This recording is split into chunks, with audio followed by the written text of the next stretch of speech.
Puji Tuhan, jumpa lagi bersama saya dengan Desi di channel YouTube Diberkati untuk Menjadi Berkat. Puji Tuhan, salam sejahtera untuk saudara-saudara seiman dimanapun berada pada saat ini. Biarlah kita di hari-hari ini tidak bosan untuk mendengarkan firman Tuhan, karena firman Tuhan adalah kekuatan saya dan saudara untuk berjalan di tengah-tengah dunia yang penuh dengan kegelapan ini. Bahkan firman Tuhan adalah benar-benar makanan bagi tubuh rohani kita, agar kita semakin kuat, semakin didewasakan. Puji Tuhan, sebelum saya menyampaikan renungan firman Tuhan ini, baiklah kita berdoa. Terima kasih Tuhan buat kasih setia, kemurahan, buat waktu yang Tuhan berikan bagi kami untuk bersama menikmati kebenaran firman Tuhan. Biarlah lewat firman Tuhan yang singkat ini memberikan satu kekuatan yang baru bagi hidup kami, agar kami semakin kuat di dalam Tuhan, kerohanian kami semakin didewasakan. Terima kasih Tuhan, berkati kami hamba menyampaikan firman-Mu, berkati juga fasilitas yang kami pakai. Dan setiap umat-umat-Mu yang mendengarkan firman ini diberkati Tuhan, dalam nama Tuhan Yesus, haleluya, amin. Baiklah, kita akan belajar bersama-sama kebenaran firman Tuhan di dalam 1 Tesalonika pasal 5 ayat yang ke-17. Di sana dikatakan tetaplah berdoa. Nah, di sini saya beri tema kekuatan doa. Di dalam 1 Tesalonika pasal 5 ayat yang ke-17 ini merupakan satu perintah bagi saya dan saudara sebagai orang-orang yang percaya kepada Tuhan Yesus Kristus, ataupun orang-orang yang beriman, orang-orang yang berharap kepada Tuhan. Jadi satu firman Tuhan pada saat ini mengingatkan kita di hari-hari ini adalah tetaplah berdoa. Nah, kita melihat dalam kata tetaplah berdoa ini adalah satu kata perintah, ya, satu kata perintah.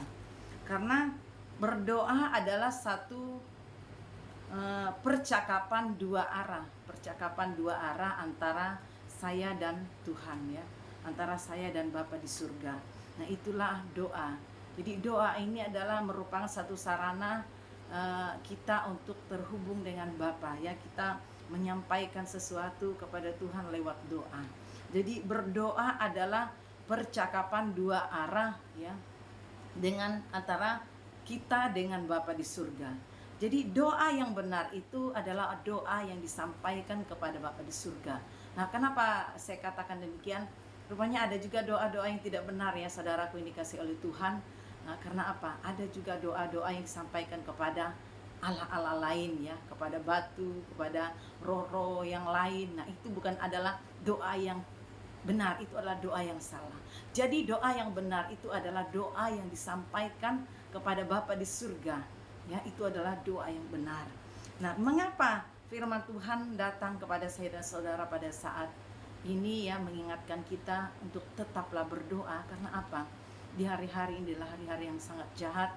Jadi kita harus tetap berdoa, berharap, berserah kepada Tuhan. Dan satu tugas dan tanggung jawab kita sebagai pengikut Kristus adalah berdoa. Ada 3, ya, hak kewajiban yang harus kita lakukan adalah: pertama, kita memberi diri kita kepada Tuhan, kedua, kita berdoa, dan ketiga, kita melakukan doa puasa, berpuasa, ya. Nah, di sini berdoa yang benar adalah berdoa kepada Bapa di surga, menyampaikan permohonan kepada Bapa di surga, ya. Jadi di hari-hari kita diingatkan untuk selalu berdoa dan berharap bersandar kepada Tuhan, ya, kepada Bapa di surga. Jangan kita berdoa kepada Allah-Allah yang lain yang bukan Allah yang benar. Itu adalah salah, saudara yang dikasih oleh Tuhan, ya. Mengapa kita harus berdoa? Ternyata ada fungsi, ada makna, ada manfaat yang luar biasa dari doa itu. Karena sudah saya katakan tadi, judul dari firman Tuhan yang saya bawa adalah kekuatan doa. Jadi doa itu fungsinya ada 6, ya, yang saya dapatkan di sini. Luar biasa fungsi dari doa ini, ya. Fungsi doa adalah, pertama adalah sebagai pintu. Sebagai pintu, tentunya kalau kita punya rumah, kalau kita mau masuk rumah pasti harus punya pintu, ya.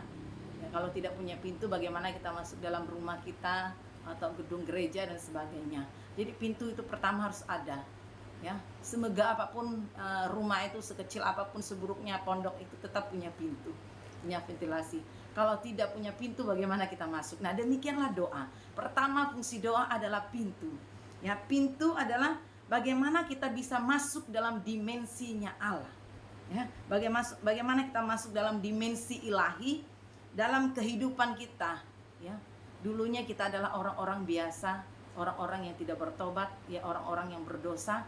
Yang setelah kita bertobat, kita percaya kepada Tuhan kita Yesus Kristus, kita punya hubungan yang baik dengan Tuhan lewat kita berdoa. Nah, kalau orang Kristen tidak berdoa, bagaimana ya? Perlu tanda tanya. Jadi doa itu fungsi pertamanya adalah pintu. Bagaimana kita masuk dalam dimensinya Allah, dalam kehidupan kita yang tadinya biasa-biasa, akhirnya menjadi luar biasa. Karena apa? Kita telah masuk dalam dimensinya Allah, dalam hadirat Tuhan, dalam kuasa dan kekuatannya Tuhan yang luar biasa itu. Nah, mengapa kita harus berdoa? Ini pertama, fungsinya adalah sebagai pintu kita, bagaimana kita mengalami hadirat, yang mengalami kuasa Tuhan, urapan Tuhan, pertolongan Tuhan, penyertaan Tuhan yang luar biasa, ya, di dalam hidup saya dan saudara. Jangan anggap remeh ya doa. Doa ini luar biasa dampaknya bagi saya sebagai mengikut Kristus di hari-hari ini. Kita harus punya hubungan yang erat dengan Tuhan lewat kita berdoa. Karena pintu kita untuk memasuki dimensinya Allah itu pertama adalah pintu dalam doa kita ya. Kita mengalami kuasa Tuhan, kita mengalami pemulihan Tuhan, kita mengalami jamahan Tuhan di dalam kita berdoa. Nah, kedua, fungsi doa yang kedua adalah tangga. Tangga dalam arti bahwa tangga itu yang membawa kita untuk naik ya. Kalau kita mau naik ke rumah panggung, pasti ada tangga ya, tangga yang harus kita ikuti. Kalau rumah mungkin ya rumahnya langsung lantai, tidak ada tangga. Tapi kalau ada rumah panggung pasti ada tangganya, ataupun kenaik tingkat 2 rumah ya, ada tangga. Jadi fungsi doa yang kedua adalah tangga. Tangga adalah yang membuat kehidupan rohani kita menjadi naik, menjadi berubah, menjadi semakin meningkat ya. Itu sebabnya firman Tuhan ini mengingatkan kita tetaplah berdoa. Jadi doa, fungsi doa yang kedua adalah sebagai tangga agar kerohanian kita semakin kuat, iman kita semakin kuat, semakin naik level ya, semakin naik iman kita, kehidupan yang tadi itu biasa-biasa menjadi luar biasa, menjadi bertambah-tambah ya. Dalam hidup kita kuasa Tuhan itu semakin bertambah sehingga membuat kita menjadi berkat bagi banyak orang ya. Jadi fungsi doa itu luar biasa saudaraku ya. Umat-umat Tuhan dimanapun berada, jangan anggap remeh itu doa. Jangan lalaikan jam-jam doamu, karena itu sangat berpengaruh bagi kehidupan kerohanian kita ya. Karena fungsi yang kedua adalah sebagai tangga. Kalau iman kita mau bertumbuh di dalam Tuhan, mari tetap lakukan doamu, jam doamu, sehingga setiap persoalan, masalah, tantangan yang kita hadapi, kita tidak akan pernah lemah, karena doa yang buat kita kuat dan kuat, maju dan bertambah naik ya. Jadi level iman kita itu naik, bukan turun dan stagnan, tetap di tempat ya. Doa itu sangat berpengaruh dan sangat berdampak dalam pengiringan kita dan iman kita kepada Tuhan ya. Jadi doa itu luar biasa ya, sebagai tangga membuat iman kita menjadi naik dan membuat kita menjadi yang tadi orang-orangnya biasa menjadi orang yang luar biasa diberkati Tuhan ya. Nah, fungsi doa yang ketiga adalah doa adalah pilar atau pembersih. Nah, pembersih yang akan membersihkan hati kita, pikiran kita, motivasi kita. Nah, fungsi doa yang ketiga adalah sebagai pembersih, membersih hati kita, pikiran kita, motivasi kita ya. Tentunya ada hal-hal yang salah di hadapan Tuhan dalam hati kita, pikiran kita ya, dalam setiap motivasi kita. Tetapi dengan doa kita akan dibersihkan. Karena apa saudaraku? Dalam doa kita kan memohon pengampunan, belas kasihan kepada Tuhan, mohon kekudusan ya, mohon Tuhan arahkan setiap hidup kita, apakah pikiran, langkah, keputusan kita itu berkenan di hadapan Tuhan. Nah, disinilah Tuhan akan membersihkan hidup saya dan saudara. Di saat kita menyerahkan hati kita, pikiran kita kepada Tuhan, hidup kita akan dipulihkan, hati kita akan dipulihkan. Mungkin kita merasa sakit hati, benci, dendam, amarah, dengki, ya, kepada orang lain, kepada orang-orang yang sakit, yang menyakitkan hati kita. Tetapi kalau kita suka berdoa, maka semuanya itu tidak akan betah di hati kita. Rasa dendam, sakit hati, amarah itu tidak akan pernah betah, karena doa itu yang membersihkannya dari hidup saya dan saudara. Saya mengalaminya. Mengapa saya sampaikan firman Tuhan ini? Karena saya mengalami. Kalau saya mungkin tidak kuat berdoa, saya tidak akan mampu, ya, saya tidak akan bisa membersihkan hati saya, pikiran saya dari rasa benci, rasa dendam, rasa amarah. Nah, jadi fungsi doa yang ketiga itu luar biasa, ya, membersihkan hati kita, pikiran kita, niat kita. Mungkin ada niat kita yang tidak berkenan di hadapan Tuhan, ya. Niat itu adalah satu tindakan yang mau kita lakukan, itu ada di hati kita, itu tidak sesuai dengan kebenaran firman Tuhan, pasti Tuhan tidak inginkan itu terjadi. Kalau itu sesuai dengan kebenaran firman Tuhan atau kehendak Tuhan, maka niat kita itu akan terjadi. Tetapi kalau tidak, itu tidak dikehendaki oleh Tuhan, maka itu tidak akan terjadi. Nah, itulah fungsi doa tadi, dia akan membersihkan hal-hal yang tidak berkenan di hadapan Tuhan. Tuhan yang membawa kita semakin indah dan semakin indah mengalami bagaimana kita hidup di dalam kebenaran firman Tuhan. Ya, mari di hari-hari ini, jemaat umat Tuhan dimanapun berada, mari kita memperhatikan doa kita kepada Tuhan. Adakah kita sudah melakukan doa? Adakah kita menjadi orang-orang yang suka berdoa? Adakah kita orang-orang yang selalu, ya, ingin berdoa? Mari perhatikan dan lakukan itu. Karena apa? Fungsi doa ini luar biasa, ya. Fungsi doa yang kedua, yang keempat adalah sebagai pilar penopang, ya, sebagai pilar penopang. Dalam arti, ya, pilar penopang yaitu yang senantiasa akan membuat kita tegak berdiri di masa-masa yang sukar. Nah, kita melihat di sini, ya, masa-masa yang sukar itu dalam masa-masa yang penuh dengan rasa tidak enak, ya, masa sulit, ya, masa-masa yang tidak enak kita rasakan, kita terima. Nah, untuk kita kuat untuk menghadapi masa-masa yang sukar itu adalah berdoa. Nah, fungsi doa yang keempat ini luar biasa, karena itu akan menopang kita, yang memberikan kita kekuatan, yang memberikan kita semangat untuk menjalani kehidupan ini, ya, sehingga kita menjadi tegak berdiri di tengah-tengah badai kehidupan. Siapa di muka bumi ini manusia yang tidak mengalami yang namanya masalah, persoalan, ya, yang tidak mengalami masalah, tantangan dalam hidupnya? Semua kita, baik orang hina, orang mulia, orang miskin, orang kaya, itu mengalami yang namanya persoalan. Tapi berbeda-beda, saudaraku, dikasih oleh Tuhan. Jadi untuk kita bisa tegak dalam menghadapi masa-masa yang sukar ini dengan apa? Dengan kita berdoa. Bagaimana Raja Daud, dia mengalami hal-hal yang luar biasa juga dalam hidupnya.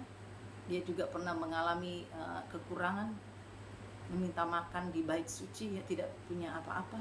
Dia mengalami, tapi dia kuat berdoa. Dia tetap tegak berdiri di tengah-tengah badai persoalan yang dihadapi, ya.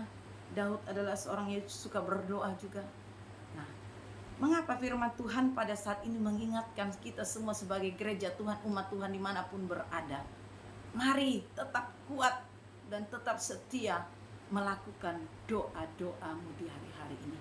Karena doa luar biasa kekuatannya bagi saya dan saudara, ya, agar kita tetap kuat dalam menghadapi badai persoalan hidup. Jadi kita tidak akan pernah takut menghadapi masalah apapun, keadaan apapun. Kita tidak akan pernah takut untuk menghadapinya, ya. Kita tidak akan pernah takut untuk menghadapi masa-masa yang sukar, karena kita terus mengandalkan Tuhan, berserah kepada Tuhan.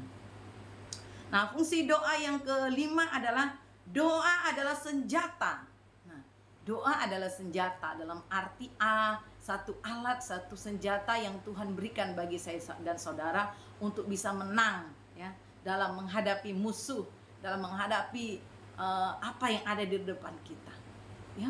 Jadi doa itu sebagai senjata yang bisa membuat kita menjadi menang dalam menghadapi keadaan apapun, ya.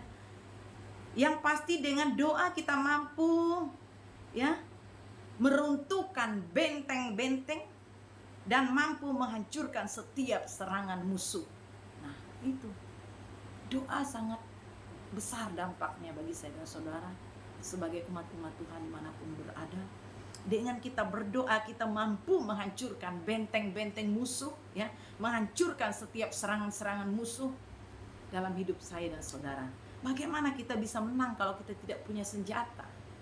Jadi firman Tuhan dalam Efesus 6 ayat 10 sampai ayat 13 itu, perjuangan kita bukan melawan darah dan daging, tapi melawan penguasa-penguasa di udara ini ya. Perjuangan kita.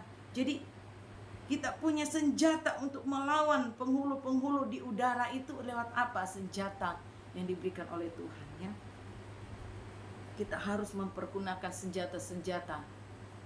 Ya, kita melihat sama-sama di dalam Efesus pasal 6.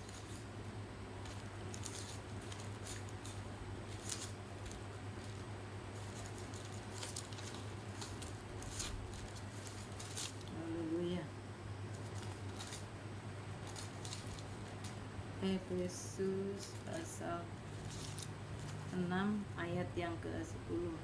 Akhirnya hendaklah kamu kuat di dalam Tuhan, di dalam kekuatan kuasanya. Kenangkanlah seluruh perlengkapan senjata Allah supaya kamu dapat bertahan melawan tipu muslihat iblis. Karena perjuangan kita bukanlah melawan darah dan daging, tetapi melawan pemerintah-pemerintah, melawan penguasa-penguasa, melawan penghulu-penghulu dunia yang gelap ini, melawan roh-roh jahat di udara. Sebab itu ambillah seluruh perlengkapan senjata Allah supaya kamu dapat mengadakan perlawanan pada hari yang jahat itu dan tetap berdiri sesudah kamu menyelesaikan segala sesuatu. Nah, kita melihat di sini bahwa senjata Allah adalah firman Tuhan dan doa kita kepada Tuhan ya. Kita tidak akan mampu melawan musuh-musuh kita ya. Kita tidak akan mampu dan kita tidak akan bisa menghancurkan segala ya siasat-siasat kuasa kegelapan kalau tidak dengan doa kita kepada Tuhan.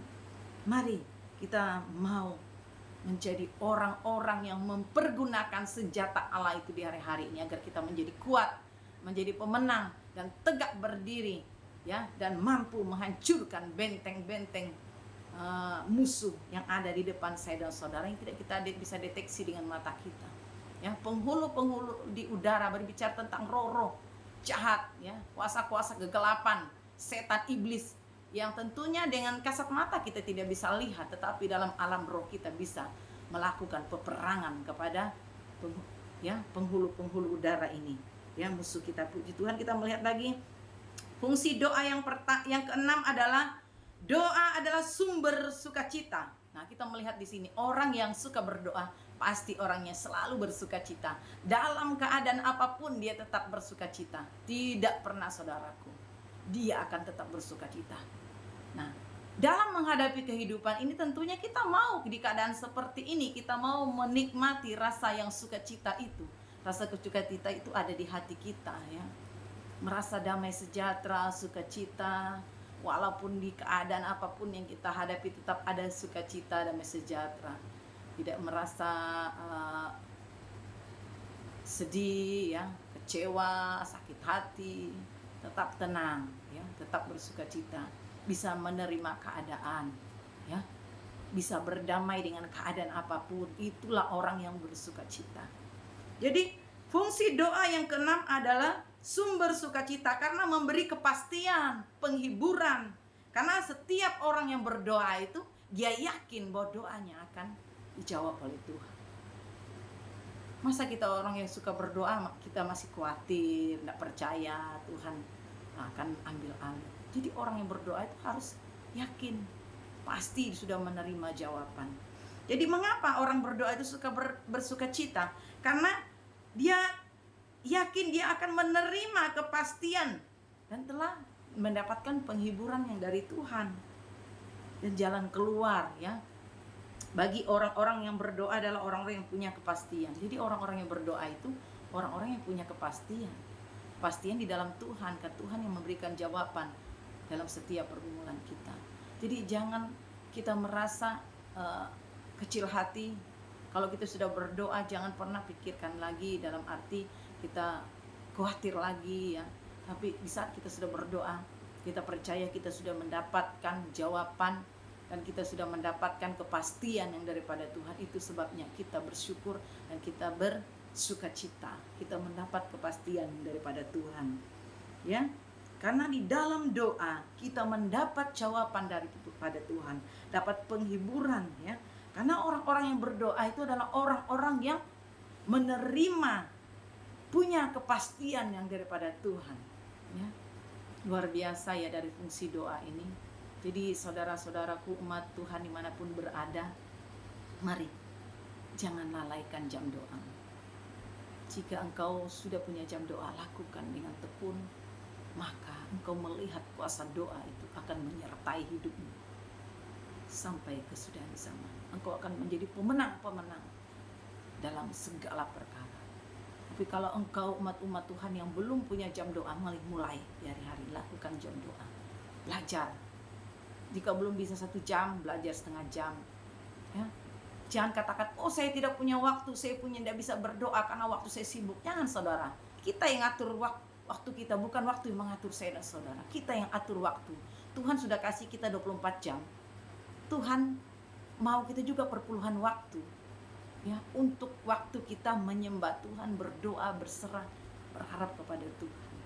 Jadi kalau kamu punya niat untuk berdoa di hari, mulai lakukan. Maka engkau akan merasakan betapa indahnya di dalam Tuhan.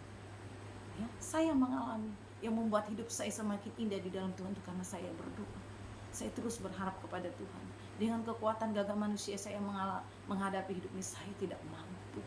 Karena firman Tuhan katakan di dalam Yohanes pasal 15, di luar aku kamu tidak dapat berbuat apa. Siapa yang bisa mampu menjalani kehidupannya tanpa penyertaan Tuhan? Tidak seorang pun di muka bumi ini yang bisa luput dari yang namanya masalah, persoalan, tantangan. Bagaimana kita bisa menghadapi semuanya? Kita datang kepada Tuhan. Ya, orang yang suka berdoa itu adalah orang yang benar-benar berharap sama Tuhan, yang menganggap dirinya tidak mampu menjalani kehidupan. Jadi kalau engkau menganggap dirimu tidak mampu, mari berdoalah. Maka engkau akan mengalami kekuatan doa itu menyertai saya dan saudara. Ya, mari di hari-hari Yesus sendiri telah memberikan teladan bagi saya dan saudara. Ya, di dalam Markus pasal 35 ya, Markus pasal 14 ayat 35 sampai 36 ya. Yesus katakan, sudahkah kamu berdoa, bertekun di dalam doa? Ya. Yesus melakukan teladan bagi saya dan saudara. Dia ke bukit untuk berdoa sendiri. Bahkan di saat dia dalam persiapan penyalipannya ya, dia datang berdoa ya. Dia katakan kepada Bapa di surga, lalukan cawan ini daripadaku, tapi bukan kehendakku yang jadi, tetapi melainkan kehendakmu. Dalam arti secara manusia itu Yesus tidak mampu menghadapi itu, tetapi dia matikan segala keinginannya dan dia berserah kepada kehendak Tuhan. Biarlah kehendak Tuhan yang jadi. Demikian dalam hidup saya dan saudara. Ya, kita harus belajar berserah dalam setiap kehidupan kita kepada Tuhan, baik kehendak kita, keinginan kita, kemauan kita, kerinduan kita, kita serahkan kepada Tuhan. Agar itu biar kehendak Tuhan yang jadi dalam hidup saya dan saudara, bukan kehendak manusia kita, tetapi kehendak Bapa di surga. Yang menjadi pertanyaan bagi saya dan saudara di hari-hari, sudahkah kita ya bertekun di dalam doa? Ya, menjadi satu pertanyaan bagi saya dan saudara umat-umat Tuhan dimanapun berada. Ya, sudahkah kita bertekun di dalam doa? Mari lakukan kehendak Bapa di surga. Tetaplah berdoa, karena di dalam doa kita mendapatkan kekuatan yang luar biasa. Penyertaan yang sempurna itu terletak dalam doa saya dan saudara. Karena doa adalah napas kerohanian kita untuk tetap terhubung dengan Bapa di surga. Puji nama Tuhan, inilah firman Tuhan yang dapat saya bagikan. Biarlah di hari-hari ini umat Tuhan, saudara-saudaraku dimanapun berada, mari kita lakukan kehendak Bapa di surga dengan kita suka berdoa. Ya, tetaplah berdoa. Tuhan Yesus berkati, mari kita berdoa. Terima kasih Tuhan buat kebenaran firman-Mu yang telah kami sampaikan. Biarlah firman Tuhan ini termatrai di hati pikiran kami. Setiap umat-umat-Mu yang mendengarkan, mereka dijamah, mereka diberkati, mereka dilawat Tuhan di dalam nama Yesus. Beri kesukaan bagi mereka untuk membangun hubungan dengan Tuhan lewat berdoa. Terima kasih Bapa, terima kasih Yesus, terima kasih Roh Kudus. Inilah firman Tuhan yang dapat kami bagikan, yang telah memberkati pribadi kami, dan kami harus bagikan kepada umat-umat-Mu dimanapun berada. Terima kasih Tuhan. Di dalam nama Tuhan Yesus kami sudah berdoa, mengucap syukur. Haleluya, amin. Puji Tuhan, shalom. Tuhan Yesus memberkati kita semua.